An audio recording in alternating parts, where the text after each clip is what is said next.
I think education is a force multiplier, and I think that's what our parents believed in at that point in time when we were growing up in 80s and 90s. And I think IIT opened the world for us. I couldn't clear CAT, so I didn't go to an IIM. India is a great place to be. I think we're very privileged to be at this point in India, right, where a lot of our growth is just taken care of by just the economy at the stage where it is, and we're just beneficiaries of it.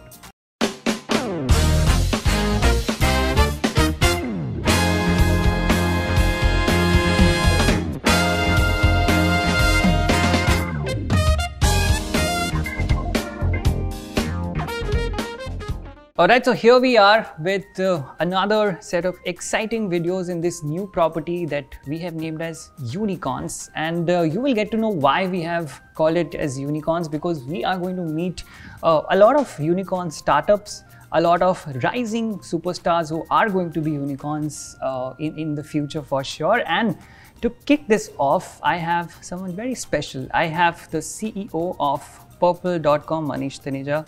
Manish, thank you very much for coming to Inside IIM and inaugurating this show for us. Thank you very much. Manish, we are sitting at this colorful office of Purplle.com. Was it always like this, this big, this pompous, this colorful in your journey? I think color depends on yourself, but we started out of a small office very close to this office where we are sitting today. It used to be a mezzanine office where the ceiling height was about 6 feet, and it was a 100 square feet office. Right.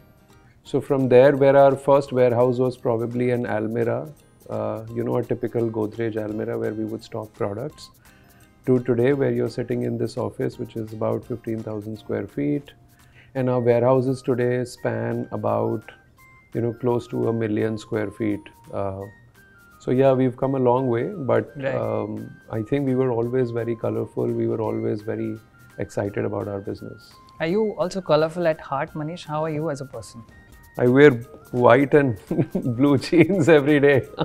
So I think we're all light-hearted. We never thought we would get this far.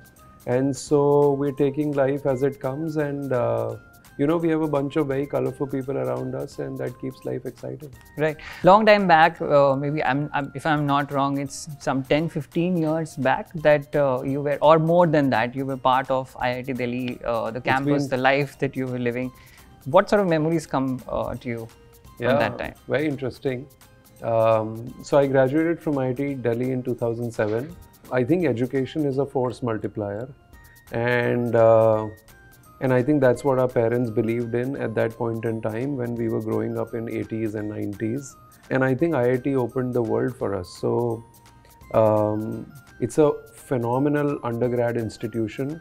You get to be amongst the best of the best in India. You kind of get a shock the first time you get there because you don't expect yourself to be among the best of best so much.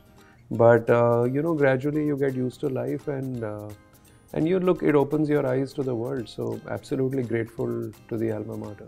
Right. You said that growing up, you see these people, the ambition is to get into an institute like that because, education is a multiplier, right?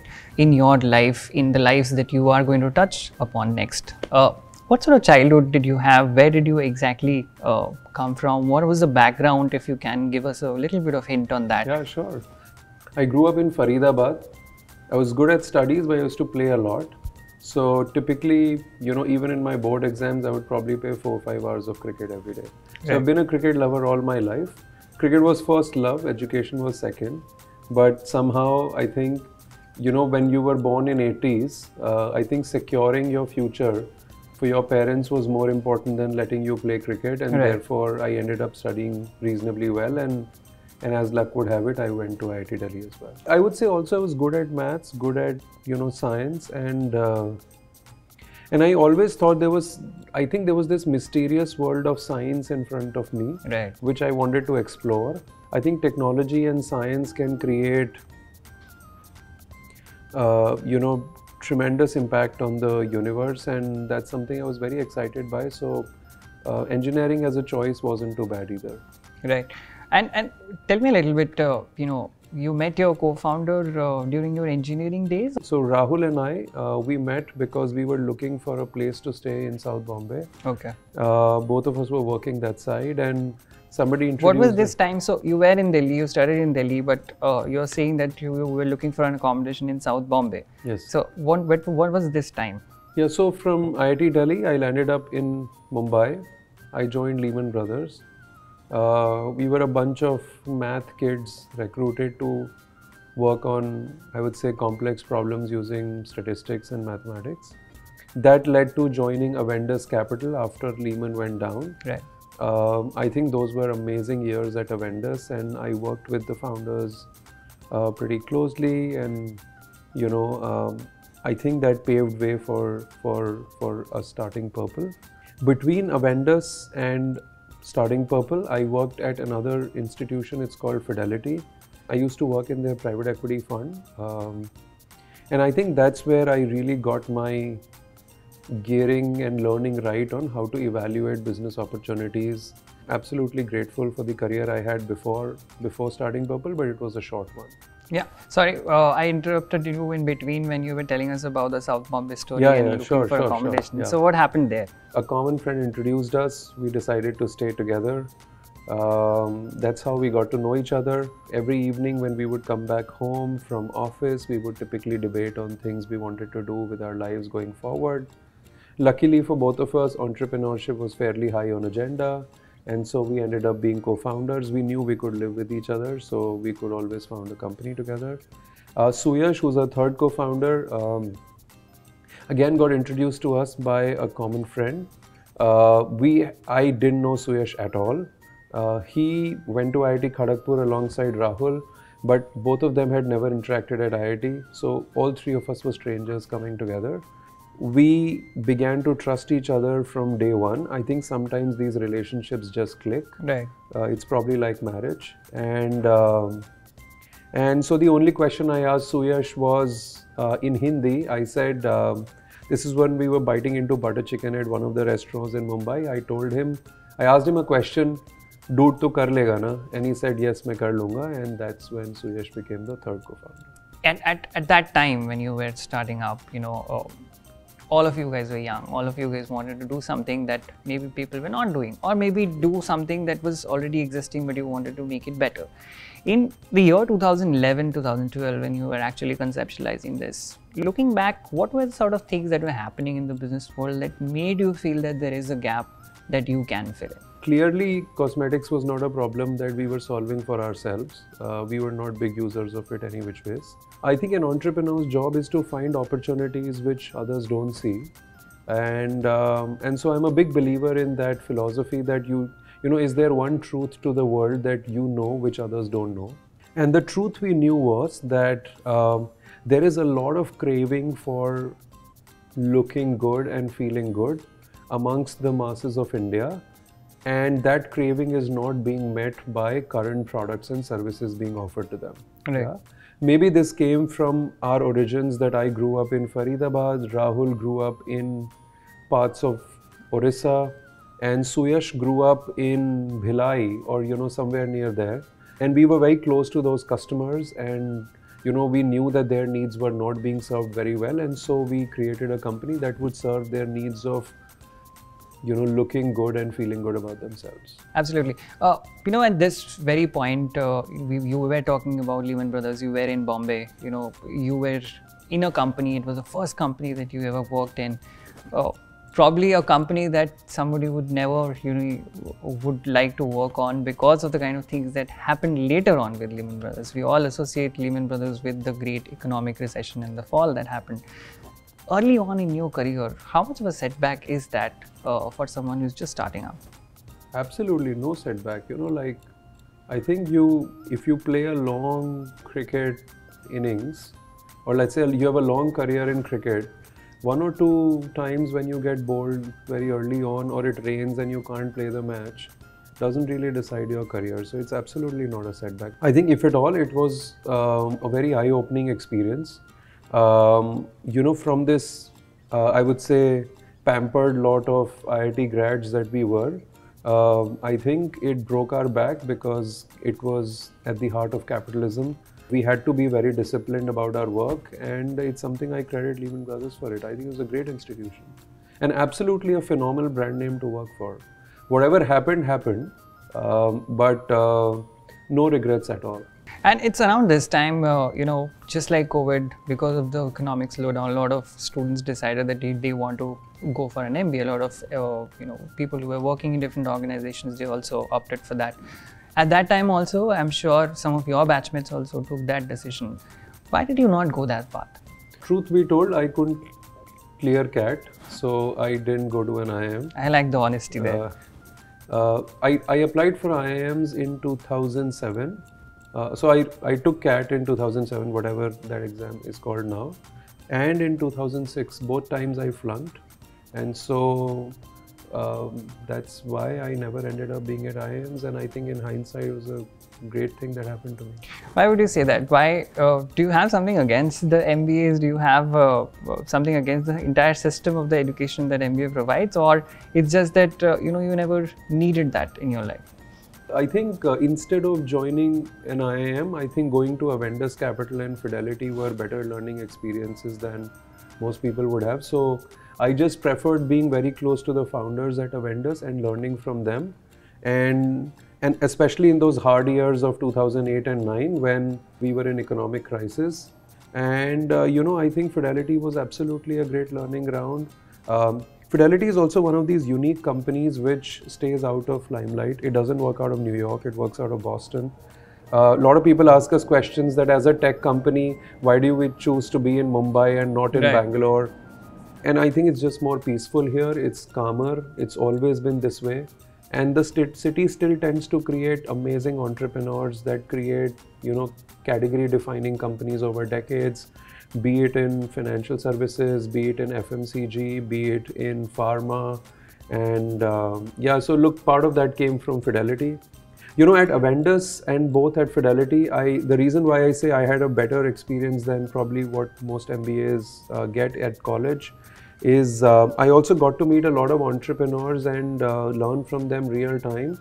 And not just learn, I would say just appreciate their life real time where I felt like this was better learning than what I would have expected it to be. Right. And immediately after your stint at Fidelity, you decided that it's time for you to, dip your hands into the water and see what comes out, right? And what came out was a big fish called Purplle. Yes. Before that also there was a entrepreneur stint that you had, yes. Which did not work out for yes. you. So you were riding on the back of the failure that you have already seen there. Yes. How much, would you, relate to the time that you were living in? It was around this time when Nykaa was also coming in. Both of you guys who are probably, if it's right to say that you are neck to neck competitors right now today, right? How did you see the requirement of that time? Why did it happen? Was it also serendipity that both of you guys came, right next to each other? And how do you see that competition right now? So look, when we started Purplle, actually there were 10 companies selling beauty online, not just the two of us. Right. When you start a company technically for the first time, because the first one actually didn't last too long, you don't really think that far, right? It's when you start your company for the second time in reality where you start thinking about a lot of things from day one. I think there were 2 or 3 core principles that we were very focused on and we were very disciplined by when we started our firm. We told ourselves that we will prioritize long term over short term. Right. What that meant was that we will not discount our way to hell. Yeah. We will run this like a business is supposed to be run, not like we were, we are now this internet age company and we need to be run differently from how traditional companies have been run. That was not the case. Yeah. The second thing was we were very clear that the 3 of us have strengths in technology. And so we wanted to use technology and data capability to make lives of our consumers better than most other people can. And third, we were very clear that we would be focused on the tier 2 and tier 3 consumers of India, the more mass consumers of India, because that's where we came from. Right. We didn't know the premium world, right? We didn't know the prestige or luxury world. So that's the call we took, that this is our strength, which is one, we think we know how to run businesses in a very disciplined manner. Second, we are good at technology and data capability. And third, we know our consumer really well, perhaps better than most people know. And therefore, we just chose to get on with it. All 10 companies were at their infancy stage at that point in time, so there was nothing much to worry. And as luck would have it, now 2 of us have survived and the rest 8 have not. That's where I was coming to, how do you make sure that you survive? Because it's initially very difficult, especially because you are in an e-commerce space. If you don't have a lot of capital to back you up, then it's very difficult for you to survive, especially now. So how do you make sure that you make that dent and you survive for the longer term? I think most companies die for a very simple reason: they run out of cash. They don't die because their business model is not correct or something of that sort, right? They just run out of cash. And there is no more investor cash available to deploy, yeah? And so the fundamental rule of surviving is don't run out of cash, yeah? And so actually when I was leaving Avendus, one of the founders at Avendus told me that, Manish, now that you will be beginning your entrepreneurial journey, he said, remember one thing, India is going to grow at 7-8% year on year for the next many years. As long as you stay in the game, you will do really well. Yeah. Right. So that stayed with me, and we made sure that we were never dead. Yeah. We had moments where we ran out of cash, but we figured out how we ran our operations really tightly so that the cash needs were very low. The second founder at Avendus told me that whatever happens, don't compromise your health. And so these two things stayed with me, where take care of your health and take care of the health of the company. And as long as you survive, and in a country which will grow at 8-9% for probably next 2-3 decades, just be there. You will do really well. So I think India is a great place to be. I think we are very privileged to be at this point in India, right, where a lot of our growth is just taken care of by just the economy at the stage where it is, and we're just beneficiaries of it. So since 2014, we were a very small company. Perhaps the only technology team member we had was our co-founder. So we were probably 2 people in technology, our co-founder Suyash and one more very junior software developer. So the first 3 years were basically learning to run a business. It was also about creating basic technology capability to run your warehouses, to make sure your website runs, to make sure that you fulfill orders, and so on and so forth. And because we had Suyash always, all of this was built in-house. So our backend was built in-house, our order management system was built in-house, our front end was built in-house. This gave us a lot of luxury, because now when we wanted to focus on data 2015 onwards, a lot of what we had built was very, very customized for us, and therefore the data would also be used in a very customized fashion for Purplle. I would say 2015-16 onwards, we started focusing on data.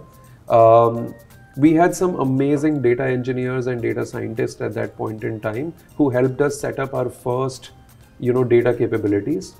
And so the way you use data in today's world, in my view, is you can use it for practically anything. And it has always to be guided by a human sometimes, and sometimes not really guided by humans. To give you a perspective, today, if you open any page on purplle.com, let's say you open a page of lipsticks, the way you see the products laid out is actually led by data. Yeah. The computer is running algorithms to figure out every few minutes how consumers are perceiving our display to be, and therefore changing it accordingly. We call it smart shuffle. As you would know, a large part of our revenue today comes from our own brands. Right. These brands were not built on somebody's hunches. These brands were built keeping data in mind. So we have built what we call as our beauty intelligence suite. We can give you the world of information of beauty, whether you're looking at a particular brand, or whether you're looking at a particular ingredient, or whether you're looking at particular skin types or problems to solve. All of that stuff happens on the back of data. And our brand managers actually talk to our data scientists and figure out what products they think we should be launching. And then we go ahead and build those products.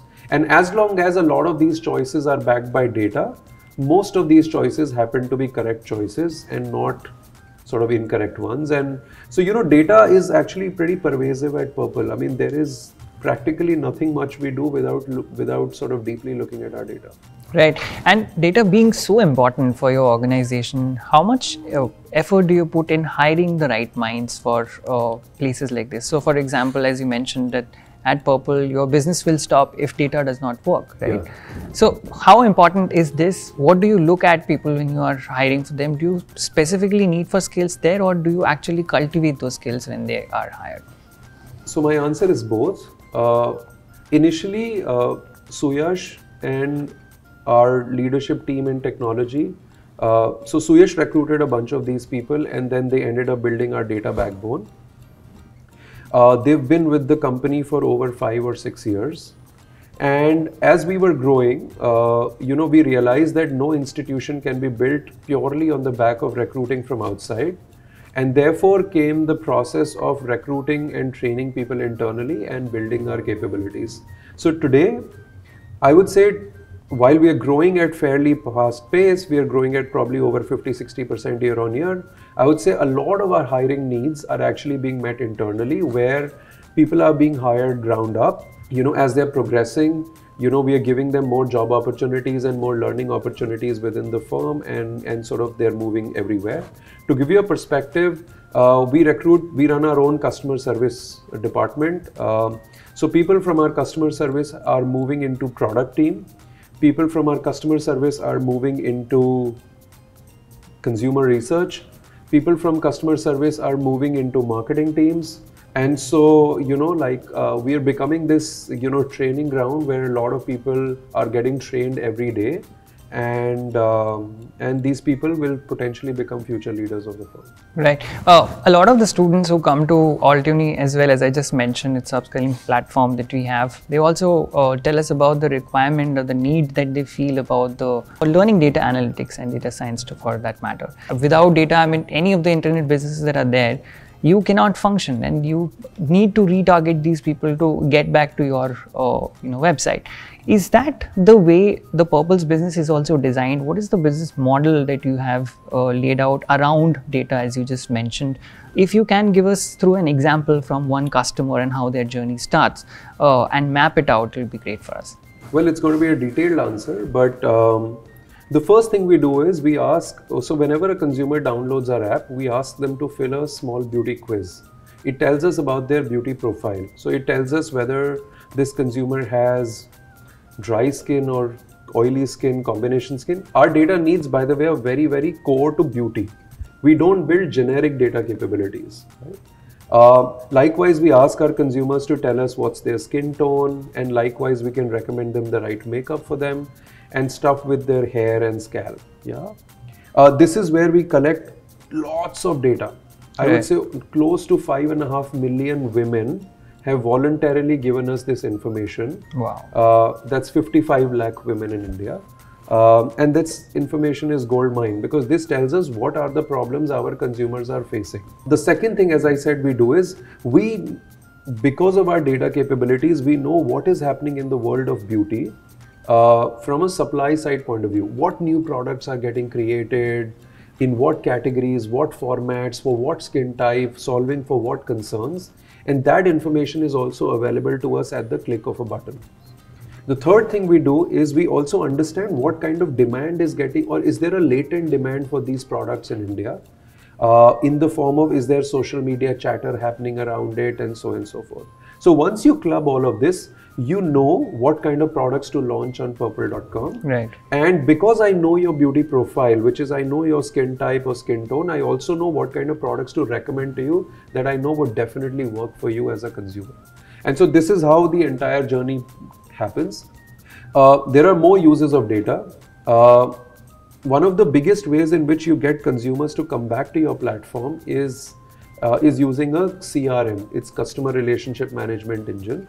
And that is also backed by data. So for example, if I think you are a buyer of face washes, but you should also be buying serums, tomorrow you will actually get a push notification which will take you to a video that tells you all about serums for your skin type. Right. So I'm not only telling you what to buy, but I'm also educating you about what all stuff you could buy in the form of content. That could be video, that could be any other form of content. But a lot of that is also powered through one-on-one conversations with the consumer, all using data. And to your question that people need to be trained on data and they need to be market ready, I'm actually not a firm believer of it.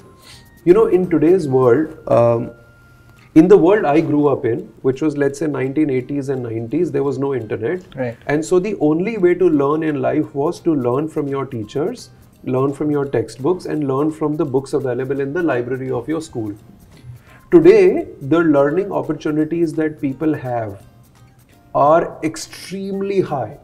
You have YouTube, which is probably the biggest edtech company of the world, and people can learn practically anything on YouTube. Yeah. You also have access to many other sort of books that were not available in India otherwise, thanks to Flipkart and Amazon.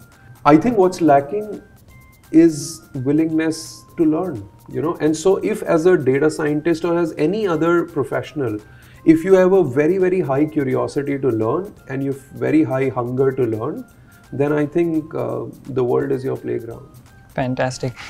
In the same breath, I would like to understand this because, as consumers, we don't get to see the bigger picture, right? There's a massive supply chain that is working for me to actually go on that website, click on that face wash and then buy it.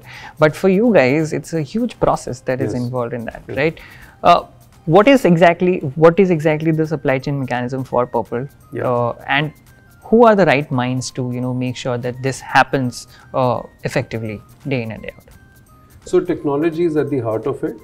The reason I say this is when you're processing 1 million orders, and these are million B2C orders where different people are buying different things and all in one units.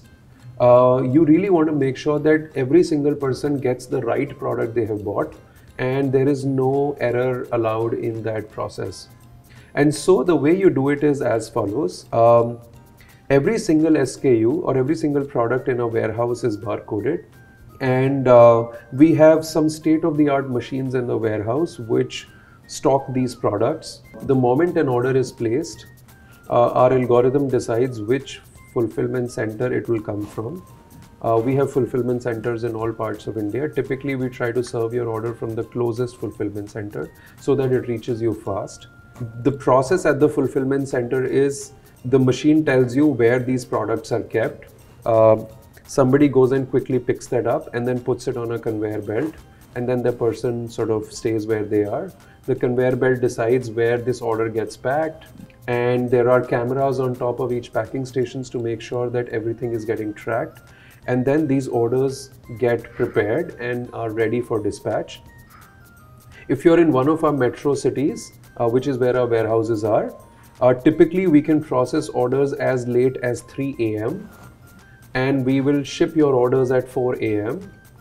We can deliver your orders to the nearest station near your home by 7 a.m. and then at 9 a.m. our delivery boys will come and pick up these parcels and deliver it to you at 10 a.m. So typically if you place an order at 2:30 a.m. we can deliver it to you at 10 a.m. But this will require immense amount of manpower and dedication towards fixing the holes and loopholes that is there, right? I mean, how much of your spends are there in managing all this? If you are expanding constantly, the cost is just going to double, triple up. So are your revenues. So I guess it sort of pays for itself.